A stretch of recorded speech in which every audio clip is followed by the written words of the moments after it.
Hello everyone! In this video, I'll show you how to fix the Binance Withdrawal failed issue. If your withdrawal attempt didn't go through, the first step is to check your internet connection and make sure you're using the latest version of the Binance app or website. Sometimes outdated apps or weak connections can block the process. Next, confirm that the withdrawal address and the network you selected are correct. For example, sending funds to an incompatible network can immediately cause a failed transaction. Also, make sure the amount you're withdrawing meets Binance's minimum withdrawal requirements and that you have enough balance left to cover network fees. If the problem continues, it could be due to security restrictions.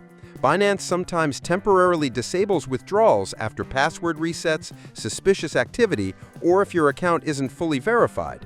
In this case, wait for the hold period to expire or complete your KYC verification.